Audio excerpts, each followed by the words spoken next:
کتنے بلند مقام والے ہوں گے۔ حضرات گرامی قدر، ہم ان کی رفت کا، ان کے مقام کا اور ان کی عظمت کا تصور بھی نہیں کر سکتے۔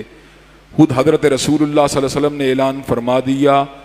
کہ میرے صحابہ اگر ایک مٹھی جو کو اللہ تعالیٰ کے راستے میں خرچ کریں اور بعد میں آنے والے لوگ احد پہاڑ کے برابر سونے کو خرچ کریں تو میرے صحابہ کی عظمت کا مقابلہ نہیں کر سکتے۔ حضرات گرامی قدر، صحابہ کرام رضوان اللہ علیہ مجمعین کا ایمان معیار ایمان ہے۔ صحابہ کرام رضوان اللہ علیہ مجمعین نے اپنے انداز سے، اپنے اطوار سے، اپنے افعال سے، اپنے کردار سے اس بات کو ثابت کیا کہ مقتدی ایسے ہونا چاہیے، تابعدار ایسے ہونا چاہیے، امتی کو ایسے ہونا چاہیے۔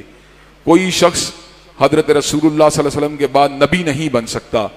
لیکن امتی کا کیا کریکٹر ہونا چاہیے، پیروکار کا کیا کریکٹر ہونا چاہیے، وہ صحابہ کرام رضوان اللہ علیہ مجمعین کی شکل میں ہمارے سامنے ہے۔ اللہ تبارک و تعالیٰ فرماتے ہیں فَإِنْ آمَنُوا بِمِثْلِ مَا آمَنْتُمْ بِهِ فَقَدِ اهْتَدَوْا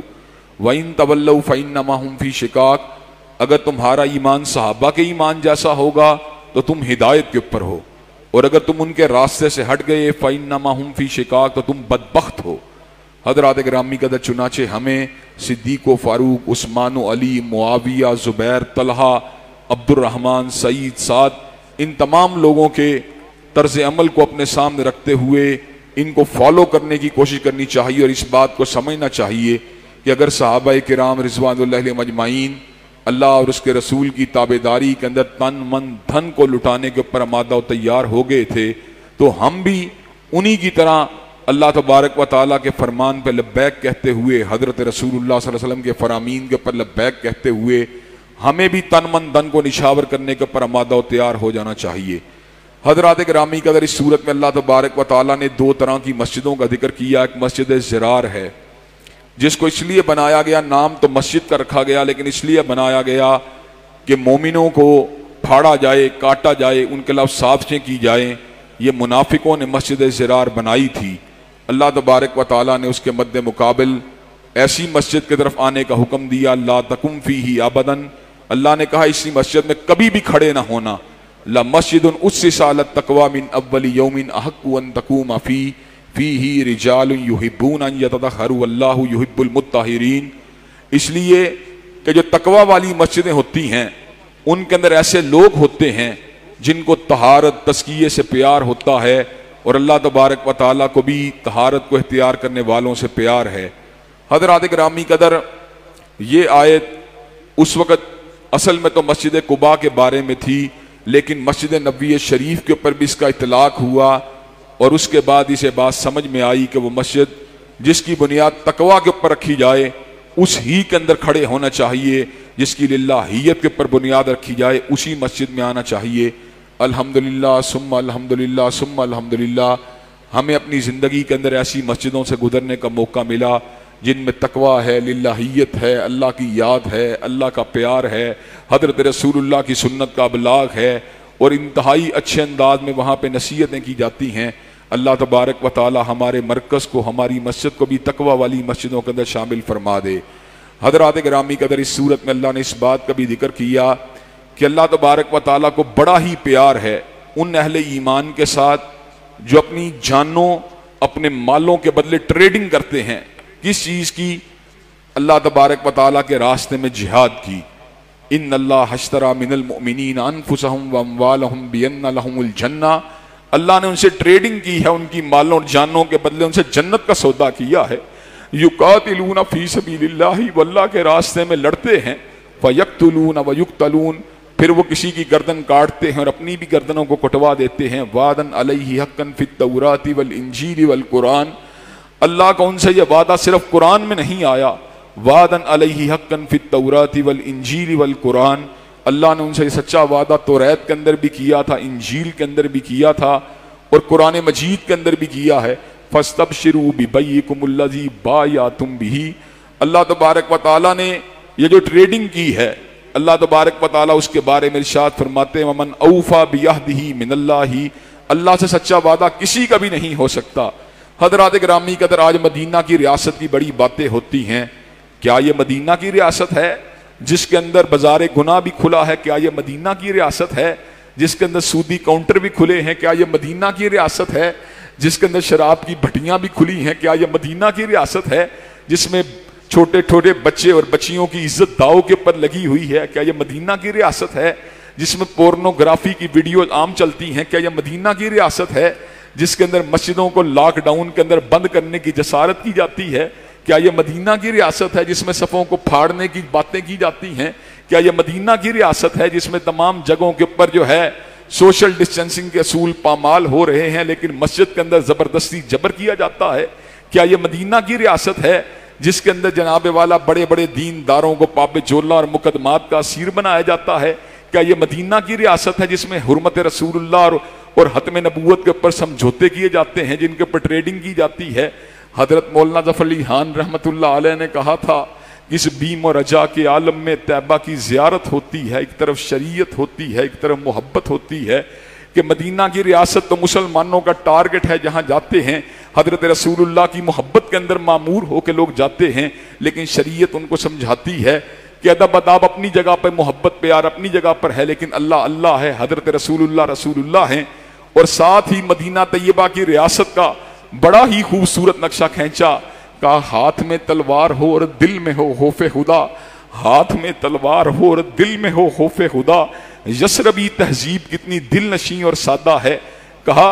جس مدینہ طیبہ ایک ایسی ریاست کا نام ہے جس میں ہر دل جو ہے وہ خوف خدا سے کپکپا رہا ہے، مدینہ طیبہ ایک ایسی ریاست کا نام ہے جس میں ہر دل خوف خدا میں ڈوبا ہوا ہے، اور مدینہ طیبہ ایک ایسی ریاست کا نام ہے جس کے اندر بسنے والا ہر بندہ مجاہد فی سبیل اللہ ہے۔ مدینہ طیبہ ایک ایسی ریاست کا نام ہے جس میں خوف خدا سے کپکپانے والے وجود ہیں، جو دن کے وقت تو روزے میں ہوتے ہیں اور رات کے وقت مصلے پہ ہوتے ہیں، اور اللہ تعالیٰ کے راستے کے اوپر لڑنے کے لیے ہر وقت آمادہ و تیار ہوتے ہیں۔ حضرات گرامی قدر، ہم نے پاکستان کو بنایا تھا مدینہ کے ماڈل کے مطابق بنایا تھا، لیکن افسوس بے شمار سخنہائے گفتنی خوف فساد خلق سے نہ گفتہ رہ گئیں۔ افسوس کہ ہم مدینہ طیبہ کو فالو نہ کر سکے، مدینہ طیبہ کے راستے پہ نہ چل سکے۔ فیوڈلزم نے، کیپٹلزم نے، اسی طرح دیگر بہت سے افکار نے ہمیں مدینہ سے دور کیا ہوا ہے، لیکن حضرات گرامی قدر ہماری ایک ہی تمنا ہونی چاہیے،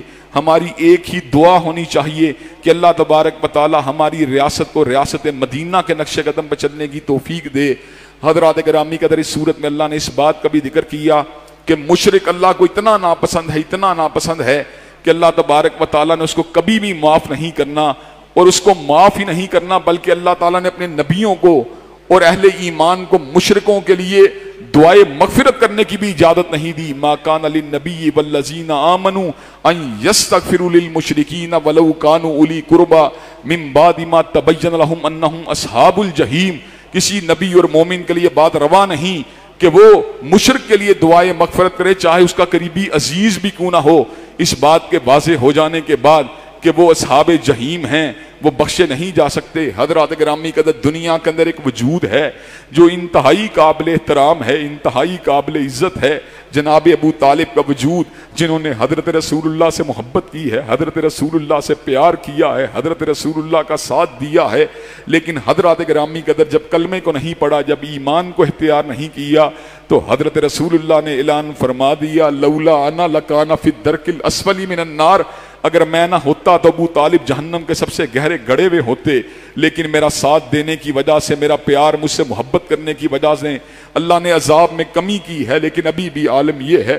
قدموں میں آگ کی کھڑاویں ہیں جن کی وجہ سے دماغ ابلتا بھی ہے اور پگھلتا بھی ہے۔ حضرات گرامی قدر، اس کا مطلب یہ ہے کہ انسان کتنا بھی خوش کردار بھی کیوں نہ ہو، کتنا بھی اچھی اتوار والا بھی کیوں نہ ہو، اگر وہ توحید کے راستے کے اوپر نہیں ہے، اس کی بخشش نہیں ہو سکتی۔ عبداللہ ابن جدان جو کہ انتہائی اچھے اخلاق والا آدمی تھا، انتہائی مہمان نواز تھا، غریب پرور تھا، لوگوں کی حمایت کرتا تھا، سیدہ صدیقہ نے حضرت رسول اللہ سے استفسار کیا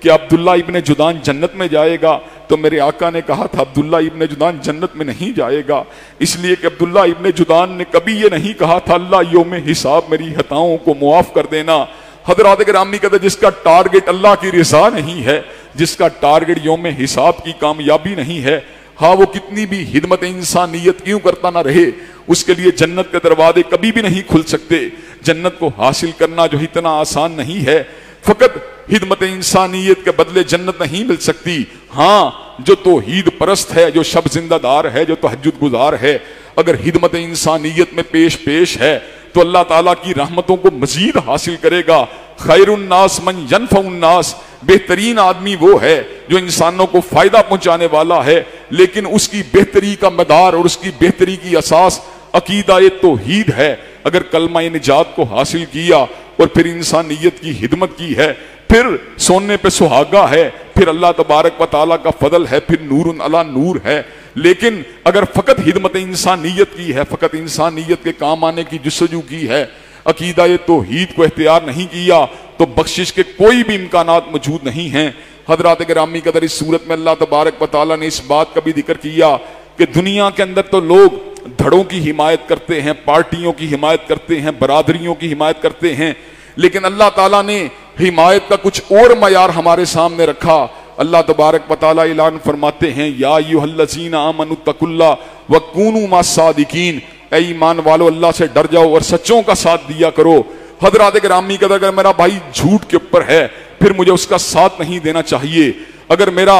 داماد، میرا بیٹا، میرے گرد و نواح کے اندر رہنے والا میرا قریبی دوست اگر جھوٹ کے اوپر ہے پھر مجھے اس کا ساتھ نہیں دینا چاہیے۔ حضرات گرامی قدر، آج ہمارے ملک کے اندر ظلم کی ایک بہت بڑی وجہ اور عصری معاشروں میں ظلم کی بہت بڑی وجہ یہ ہے، میں نے ہر صورت اپنے باپ کا ساتھ دینا ہے، میں نے ہر صورت اپنے چچا کا ساتھ دینا ہے، میں نے ہر صورت اپنے بھائی کا ساتھ دینا ہے، میں نے ہر صورت اپنے یار کا ساتھ دینا ہے، میں نے ہر صورت اپنے خونی رشتہ دار یا اپنے کسی اور رشتہ دار کا ساتھ دینا ہے، حالانکہ ہونا یہ چاہیے میرا ساتھ سچائی کی بنیاد کے اوپر ہو۔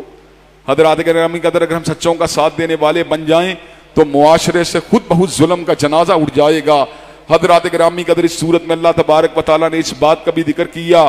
کہ دینی علم کا حاصل کرنا یہ فرض کفایہ ہے، پوری امت کا اوپر دینی علم کا حاصل کرنا لازم نہیں ہے۔ انجینئر بھی معاشرے میں ہونے چاہیے، ڈاکٹر بھی معاشرے میں ہونے چاہیے، فارمر بھی معاشرے میں ہونے چاہیے، بزنس مین بھی معاشرے میں ہونے چاہیے، کارپینٹر بھی معاشرے میں ہونے چاہیے، لیکن مومنوں کی ایک جماعت علم دین کے لیے وقف ہونی چاہیے۔ ما کان المؤمنون لینفروا کافہ فلولا نفر من کل فرقۃ منہم طائفہ لیتفقہوا فی الدین ولینذروا قومہم اذا رجعوا الیہم لعلہم یحذرون۔ اللہ نے کہا سارے کے سارے مومنوں، تمہارے لیے گھر سے باہر دینی علم کے حصول کے لیے نکلنا ضروری نہیں، لیکن مسلمانوں کے ہر گروہ میں سے ایک گروہ ایسا ہونا چاہیے، ایک ٹیم ایسی ہونی چاہیے جو دینی علم کے لیے اپنے آپ کو وقف کرے، دینی علم کو حاصل کرے اور اپنی قوم کے پاس واپس پلٹے، تاکہ انہیں اللہ تبارک و تعالیٰ کے اوامر و نواہی سے آگاہ کیا جا سکے،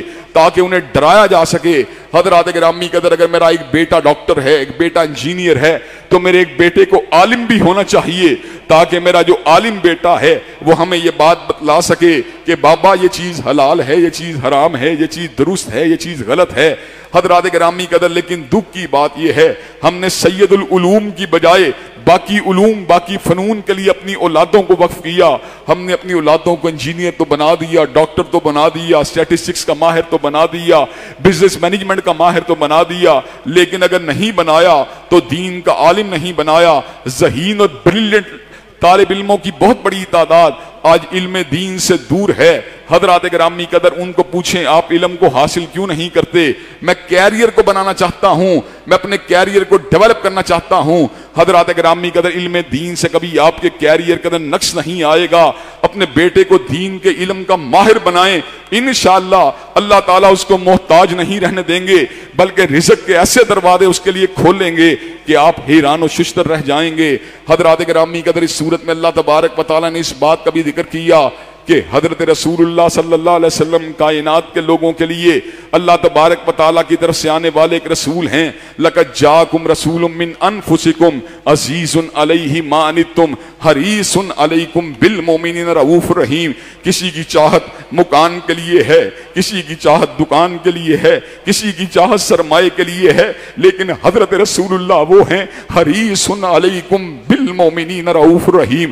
حضور کی ایک ہی چاہت ہے کہ تمام کے تمام لوگ جنتی بن جائیں، حضور کی ایک ہی چاہت ہے تمام کے تمام لوگ اللہ کی رحمتوں کے حقدار بن جائیں۔ حضور کی ایک ہی چاہت ہے کہ تمام لوگوں کی مغفرت ہو جائے۔ حضور کی ایک ہی چاہت ہے کہ تمام لوگ شیطان کے شکنجے سے بچ جائیں۔ حریص علیکم بالمؤمنین رؤوف الرحیم۔ نہ گندم کو جمع کیا، نہ اپنے پاس اناج کو جمع کیا، نہ سونے چاندی کو جمع کیا، نہ گھر بار کو جمع کیا، نہ بینک بیلنس کو جمع کیا، اپنے لیے جمع کیا مومنوں کی محبت کو جمع کیا، اپنے لیے جمع کیا للہیت اور لوگوں کے درد اور ان کی تکلیف کو جمع کیا۔ حضرات گرامی قدر مومنہ عورتیں سونا پہنتی رہیں اور نبی کی بیویاں سونے کو ساری زندگی نہیں پہنا، اگر کبھی دل کیا تو چاندی کے اوپر زعفران کا رنگ کر لیا۔ حضرات گرامی قدر دنیا داری سے کوسوں دور رہے، ساری کی ساری زندگی آسائشوں سے کوسوں دور رہے، ساری کی ساری زندگی اللہ تبارک و تعالیٰ کے راستے میں جہاد کرتے رہے،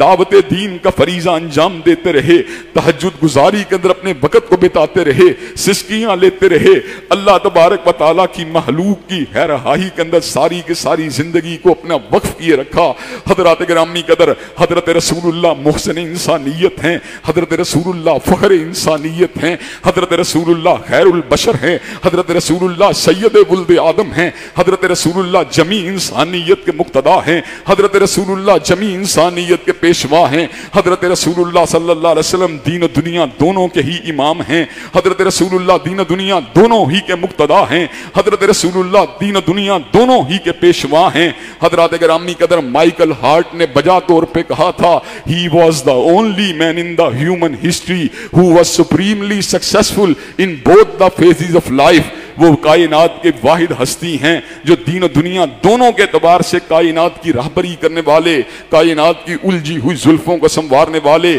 اسی وجہ سے پنڈت ہری چند اختر کو بھی یہ بات کہنی پڑ گئی، کس نے ذروں کو اٹھایا اور صحرا کر دیا، کس نے قطروں کو ملایا اور دریا کر دیا، آدمیت کا غرض ساما مہیا کر دیا اور ایک عرب نے آدمی کا بول بھالا کر دیا۔ حضرات گرامی قدر اس کے بعد سورہ یونس ہے، سورہ یونس میں اللہ تبارک و تعالیٰ نے اپنی جہاں پہ قدرت کاملہ کا ذکر کیا وہاں پر اپنی توحید کا بھی ذکر کیا، اور بڑی ہی زبردست انداز کے اندر بہت ہی خوبصورت باتیں اس سورت میں ارشاد فرمائیں۔ پہلی اہم بات جو اللہ نے اس سورت میں بیان فرمائی، هو الذی جعل الشمس ضیاء والقمر نورا وقدرہ منازل لتعلموا عدد السنین والحساب۔ اللہ وہ ہے جس نے سورج کو بھڑکتی ہوئی روشنی عطا فرما دی اور چاند کو نرم و نازک نورانیت کا بمبا بنا دیا اور اس کے بعد اس کی منازل کو طے فرما دیا۔ لِتَعْلَمُوا عَدَدَ السِّنِينَ وَالْحِسَابِ۔ اب تمہیں زمین کے اوپر رہتے ہوئے کسی معلق کیلنڈر کو دیکھنے کی ضرورت نہیں، گھڑی کو دیکھنے کی ضرورت نہیں۔ گھڑی کو دیکھنا ہو تو سورج کی حرکتوں کے اوپر نظر کر لیا کرو، کیلنڈر کو دیکھنا ہو تو چاند کو دیکھ لیا کرو۔ لِتَعْلَمُوا عَدَدَ السِّنِينَ وَالْحِسَابِ۔ اللہ نے اتنے بڑے کیلنڈر کو لٹکا دیا، اتنی بڑی گھڑی کو بنا دیا۔ حضرات گرامی قدر وہ گھڑی جو ہے وہ نمازوں کے مواقیت کا پتہ دینے والی، اور کیلنڈر جو ہے وہ رمضان کی آمد کا پتہ دینے والا، ذی الحجہ کی آمد کا پتہ دینے والا۔ اللہ تبارک و تعالیٰ کی قدرت کتنی کامل ہے، کتنی اکمل ہے، کتنی مکمل ہے، اس نے کسی چیز کے اندر کسی قسم کی کمی کو نہیں چھوڑا۔ حضرات گرامی قدر اس صورت میں اللہ نے اس امر کا بھی اعلان فرما دیا۔ کافر رسول اللہ کے پاس آ کے یہ بات کہا کرتے تھے کہ ہمارے لیے قرآن کو بدلو، ہمیں اس قرآن کے اندر ترمیم کر کے دو۔ حضرات گرامی قدر وقال الذین لا یرجون لقاءنا ائتی بقرآن غیر ھذا او بدلہ۔ ہمیں قرآن مجید کے میسج سے پوری طرح اتفاق نہیں، اس میں کچھ ترمیم ہونی چاہیے، اس میں کچھ تبدیلی ہونی چاہیے۔ اللہ نے بڑی زبردست بات ارشاد فرمائی۔ حبیب آپ ارشاد فرما دیجئے کہاں اللہ تبارک و تعالیٰ نے کس خوبصورت انداز کے اندر حضرت رسول اللہ کے منصب کو بھی بیان فرما دیا اور اپنی قدرت کاملہ کا بھی ذکر فرما دیا، اپنی کبریائی کا بھی ذکر فرما دیا۔ کل ما یکون لی ان ابدلہ من تلقاء نفسی۔ حبیب علیہ السلام آپ اعلان فرما دیجئے ما یکون لی ان ابدلہ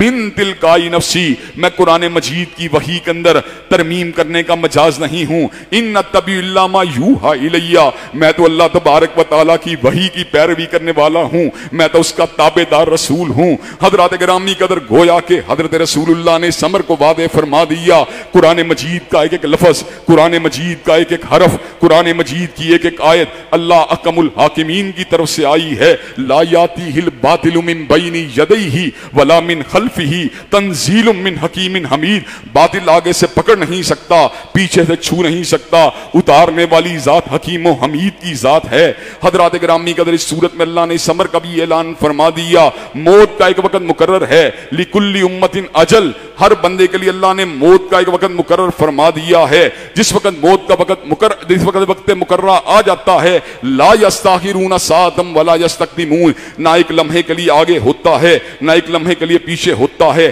عقیدہ قضاء و قدر کے پر یقین جو ہے وہ آسودہ زندگی گزارنے کے لیے انتہائی ضروری ہے۔ آج وائرس کے خوف نے امت مسلمہ کو اتنا جھنجھوڑا ہوا ہے، ہر بندہ سمجھ رہا ہے شاید یہ خودکار وائرس ہے۔ حضرات گرامی قدر یہ خودکار وائرس نہیں، یہ جس کے پر بھی حملہ کرتا ہے اللہ کے اذن کے ساتھ کرتا ہے، اللہ کے حکم کے ساتھ کرتا ہے۔ حضرات گرامی قدر اس وائرس کی وجہ سے اگر آپ کی زندگی 60 سال تھی، رب کعبہ کی قسم ہے آپ کی زندگی 50 سال نہیں ہو سکتی۔ اگر آپ کی زندگی 50 سال تھی، رب کعبہ کی قسم ہے آپ کی زندگی 40 برس نہیں ہو سکتی۔ حضرات گرامی قدر آپ کی زندگی کا شیڈیول متعین ہے، مالک کائنات نے ہر چیز کو لکھ دیا ہے۔ خلق کل شیء فقدرہ تقدیرا، اس نے ہر چیز کی تقدیر، ہر چیز کو پیدا کیا اور اس کی تقدیر کو بھی رقم فرما دیا۔ جب میری موت کا وقت آ جائے گا پھر مجھے دنیا کے اندر میری اولاد اگر چاہے میں زندہ نہیں رہ سکتا، میری بیوی اگر چاہے میں زندہ نہیں رہ سکتا، میرے دوست احباب اگر چاہیں میں زندہ نہیں رہ سکتا۔ اور حضرات گرامی قدر جب میری موت کا وقت نہیں آئے گا، میرے دشمن چاہیں، میرے حاسد چاہیں، میرے قاتل مجھ پہ قاتلانہ حملہ کرنے والے چاہیں مجھے دنیا سے مٹا دیا جائے، میرے نام کو مٹا دیا جائے، میری ذات کو مٹا دیا جائے، رب کعبہ کی قسم ہے میرے آدھا جمع ہو کر میرے وقت کو پیچھے کر نہیں سکتے۔ اور جب وقت مقرر آ جائے گا، جب اللہ کا امر آ جائے گا، جب اللہ کا حکم آ جائے گا، جب قضاء الہی آ جائے گی، جب فیصلہ آ جائے گا، پھر پیار کرنے والوں کا پیار جو ہے میرے راستے کے اندر رکاوٹ نہیں بن سکتا، میری موت کو ٹالنے کا سبب نہیں بن سکتا۔ پھر تمنائیں دھری کی دھری رہ جائیں گی۔ پھر وقت کوچ، وقت رخصت جب آ جائے گا مجھے دنیا سے جانا پڑے گا۔ حضرات گرامی قدر جس دن حضرت رسول اللہ کا انتقال پرملال ہوا، سیدنا فاروق اعظم جو تھے اتنے غمزدہ تھے کہ وہ اس بات کے پر آمادہ و تیار تھے کہ جس نے کہا حضرت رسول اللہ دنیا سے رخصت ہو گئے ہیں میں اس کی گردن کو تن سے جدا کر دوں گا۔ حضرات گرامی قدر اس کا مطلب یہ ہے جو وقت مقرر ہے وہ آ کے رہے گا،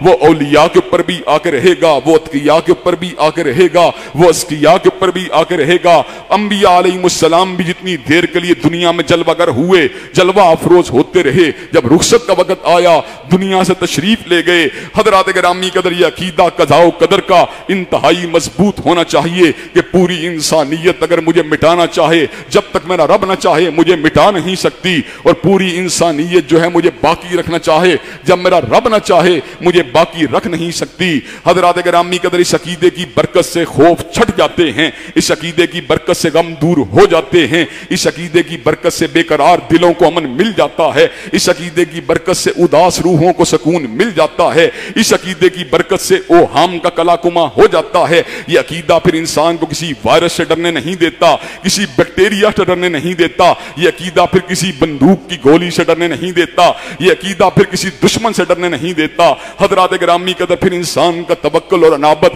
اللہ کی ذات پہ ہوتا ہے، پھر اس کا بھروسہ اور اس کی امید اللہ کی ذات پہ ہوتی ہے، پھر اس کا رجوع اور انابت اور خوف پھر اللہ کے ساتھ وابستہ ہوتا ہے۔ حضرات گرامی قدر اس صورت میں اللہ نے اس بات کا بھی ذکر کیا کہ جو اللہ کے ولی ہوتے ہیں، جو ایمان والے ہوتے ہیں، جو تقوی والے ہوتے ہیں، الا ان اولیاء اللہ لا خوف علیہم ولا هم یحزنون، اللہ ان کے خوف بھی دور کر دیتا ہے، ان کے غم بھی دور کر دیتا ہے۔ ان کی دو ہی نشانیاں ہیں، الذین آمنوا وکانوا یتقون، وہ مومن ہوتے ہیں، متقی ہوتے ہیں۔ حضرات گرامی قدر عام طور پہ ہمارے معاشرے کے لوگ ولی اللہ اس کو سمجھتے ہیں جس سے کوئی کرامت ظاہر ہو، کہا وہ ولی اللہ ہے، اس سے کرامت ثابت ہوئی ہے۔ حضرات گرامی قدر ولی اللہ سے کرامت کا ظاہر ہونا اس کے امکانات یقیناً موجود ہیں، لیکن کرامت اصل ولایت نہیں ہے۔ حضرات گرامی قدر 40 سال تہجد گزار ہے، شب زندہ دار ہے، غیر محرم کے چہرے کو نہیں دیکھا، ایک بھی کرامت ظاہر نہیں ہوئی، وہ اللہ کا ولی ہے۔ اس کے مد مقابل دوسرا آدمی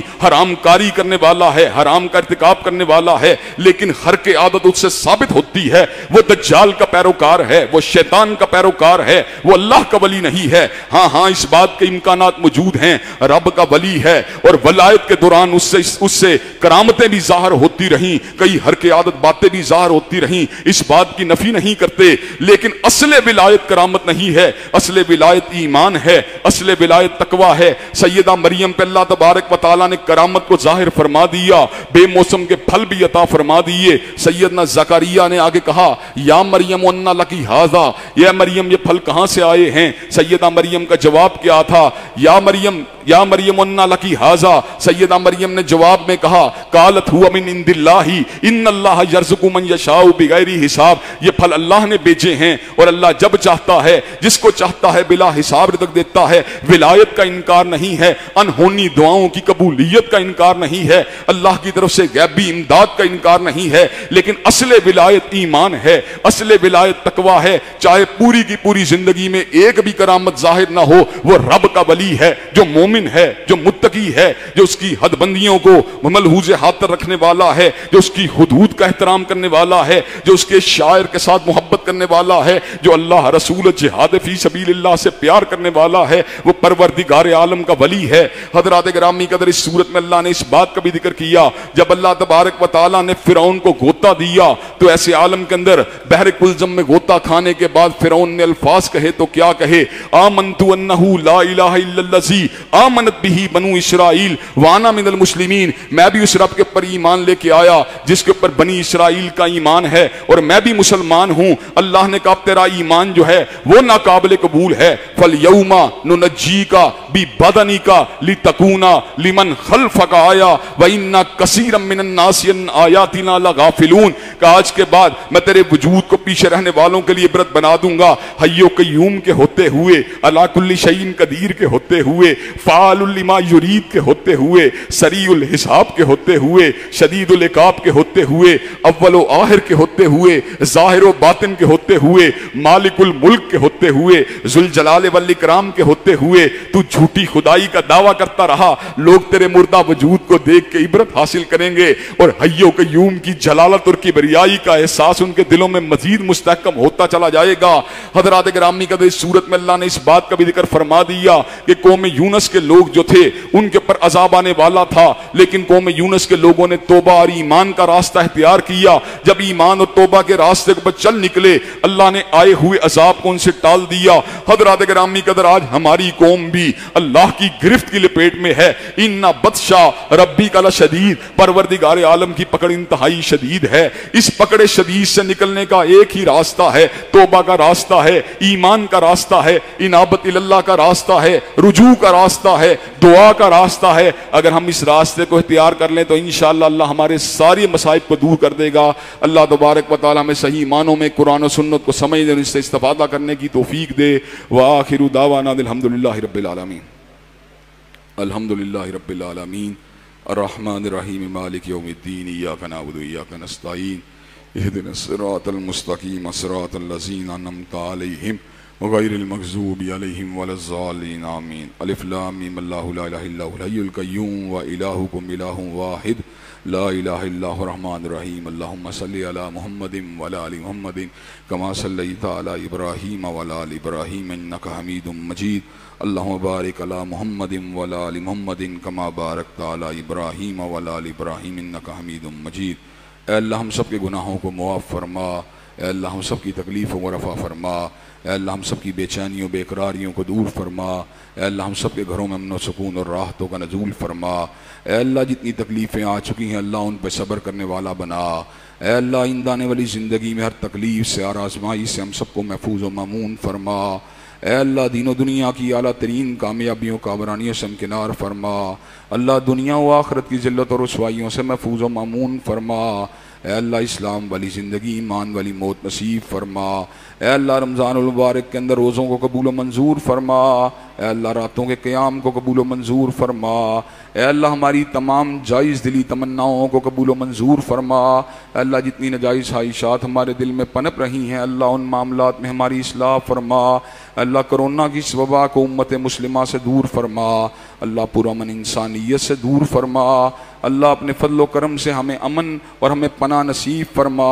اللہ جتنے لوگ اس وبا کی آڑ میں اسلام اور شاعر اسلام کے خلاف سازشیں کرنے میں مصروف ہیں، اللہ ان کے شرور و فتن سے ہم سب کو محفوظ و مامون فرما۔ ربنا آتنا فی الدنیا حسنۃ وفی الآخرۃ حسنۃ وقنا عذاب النار۔ سبحان ربک رب العزۃ عما یصفون وسلام علی المرسلین والحمد للہ رب العالمین۔